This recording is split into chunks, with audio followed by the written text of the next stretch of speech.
Uh, Many congratulations, Mr. Anurag Sharma, from the readers of Setu, on winning this award at the hands of the Speaker of the Mauritius Parliament. It's a great milestone achieved by you. How do you feel about it? Thank you, Sparsh. Thank you very much. And I really feel good. I feel very good. I feel honored and humble. This is something, first thing, entire world was open for them to choose a person for this award. This is first time this award has been established by the government of Mauritius and Mahatma Gandhi Institute in Mauritius. So it's an honor for me that I have been chosen for this award. So, for the readers of Setu and the viewers of this video, could you please describe the scene there in the hall where you received your award? Could you describe it in more detail for us so that we could visualize it? Mauritius is a small country, and but for Hindi, it looks like Mauritius represents India outside India. So it's like what India is for Hindi within India, Mauritius is for the rest of the world. So they have quite a few institutions which represent Indian culture and Indian languages, including Hindi. World Hindi Secretariat is one of them, so which has its headquarters in Mauritius. So we had representatives from them. Within Indian High Commission, there is a section for Indian culture. So Cultural Secretary Dr. Pandey was also there, present, and obviously the Speaker of the National Assembly was there. She's the one who conferred the honor. So this place was, and Mahatma Gandhi Institute is an educational institution. So this is a deemed university. This set up the course syllabus for Mauritius University also. So I was surrounded by a lot of talent, very highly educated people who have worked for Hindi around the globe. I felt really humble, yeah, in good company, in company of very bright people. So, how do you view the efforts of the Mauritius government in popularizing Hindi? This was my first visit to Mauritius, and first thing, the moment you land up in at Mauritius airport, first thing you see is the signs in Hindi. So just like in India, you see all the signs are written in English, but they are in Hindi also.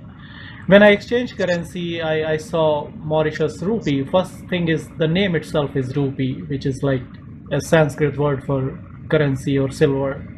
But it's written in Tamil and Hindi also. The denomination of every note is written in two Indian languages besides English.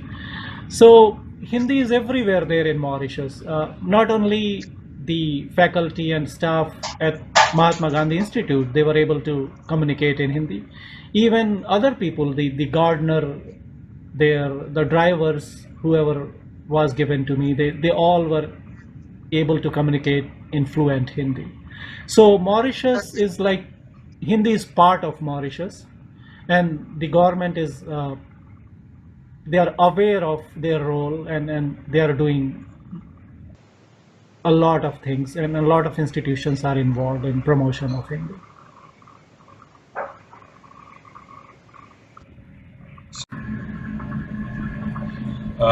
Would you care to share the selection criteria for this award, Mr. Sharma? Sure, Sparsh. This award was to be awarded for authors working in Hindi but living outside India. So this was not open to people living in India. That was one condition. This was supposed to be given to someone who has a history of writing for a decade.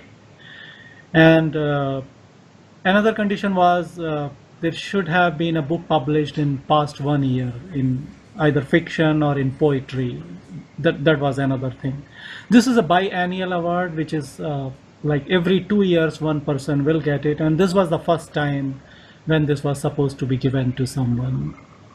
These are the main things. And the book which was considered for this award from my side was Anuragiman, which is a collection of Hindi short fiction. No doubt, Mr. Sharma, regarding your contribution to promotion of Hindi language across different mediums. It was a well-deserved award. Congratulations again. Thank you very much, Sparsh. Pleasure is mine. Thank you. So since you said Hindi is a major language in Mauritius, could you name for us a few Hindi writers in Mauritius? Yeah, there are a lot of writers who are famous there. Recently, Rahi Sansthan has published a top 100 living Hindi authors list, and in fact, one of them appeared in that list also. Ramdev Dhurandhar was listed there. Other than that, Raj Hiraman is a known name. Hemraj Sundar is another person, and my hostess for this award ceremony, Dr. Rajrani Goben. She's editor of 2 magazines that are published there in Hindi, and she's a famous author. But on top of everyone else, I believe Abhimanyu Anat. He's a celebrity, like legendary author, and I grew up reading him in Dharmyog and other magazines in India. In fact, I got a chance to see him during my visit to Mauritius. So Abhimanyu Anat definitely is one very famous author. And then there are a few others who are well known in like international Hindi literary scene. So, does Setu have any plans of collaborating with either of these few Hindi writers or some other writers from Mauritius or the Mauritius government? So as the name Setu indicates, we are trying to be a bridge between cultures and nations and different regions of the world.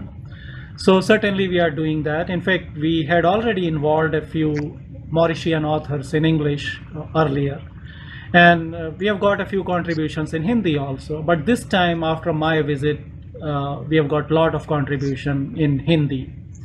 So Setu is doing that. And then I had a few meetings with the chairman of Mahatma Gandhi Institute and Rabindranath Tagore Institute Councils, and Mr. Jainarayan Jitu. He is also very willing to cooperate with us. So Setu is definitely exploring opportunities for collaboration, and I believe Mauritian institutions and individuals, both at both levels, they are also willing to be part of global Hindi scene. So I hope something good is going to happen soon. So it seems that you met a lot of Indian diaspora in Mauritius.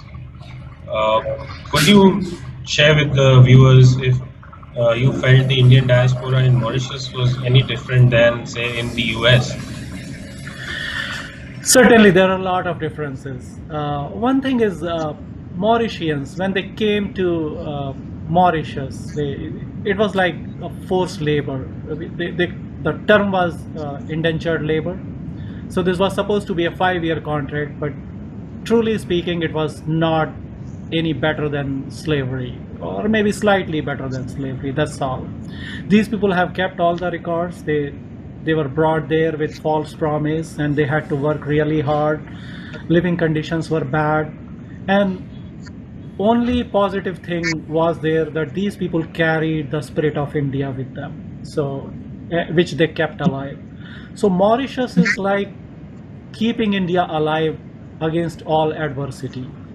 I have seen a lot of places there, including Apravasi Ghat, the harbor where indentured laborers arrived first time, and they landed there. From that place to Ganga Talao, which is Crater Lake, but after putting Ganga Jal there, these people consider that as pure as Ganga. And the Shiva temple next to Ganga Talao is considered as 13th Jyotirling. There are traditionally 12 Jyotirling in India. So one major difference I see between Indian diaspora at many other places compared to diaspora in Mauritius is Mauritius kept India alive in their heart. In fact, it's more prominent than in India itself. While many other places people go for like either temporary stay or for like better living conditions, and most of the time today, like because of information technology and because of connection between the world, like people know where they are going, what to expect. So it's very different. But yeah, the spirit of India was really kept alive in Mauritius. Mauritius is a reminder of that spirit. Well, Mr. Anurag Sharma, I have also heard a lot about this tiny paradise. Would you also share your experience from the travel you did within these archipelago of islands?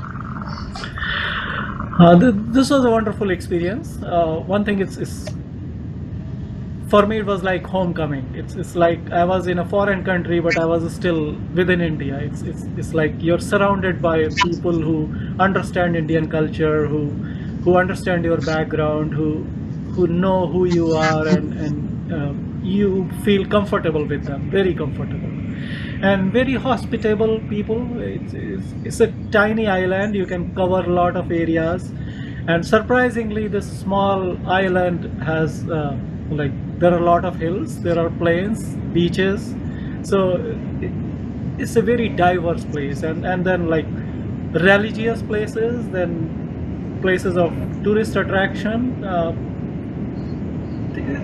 It's surprising that how a small island can have so much diversity, and it's not just like natural diversity, it's ethnic diversity also. So people from all different kind of ethnicities, different languages. It's surprising how much diversity can be compacted in a small nation. Well, Mr. Sharma, from the way you have described this tiny paradise, I really feel tempted myself to travel down there. Thanks a lot for sharing your wonderful experiences and the amazing time you had Thank in you. Mauritius. It was a pleasure interviewing you. Thank you. Thank you, Sparsh. Thank you very much.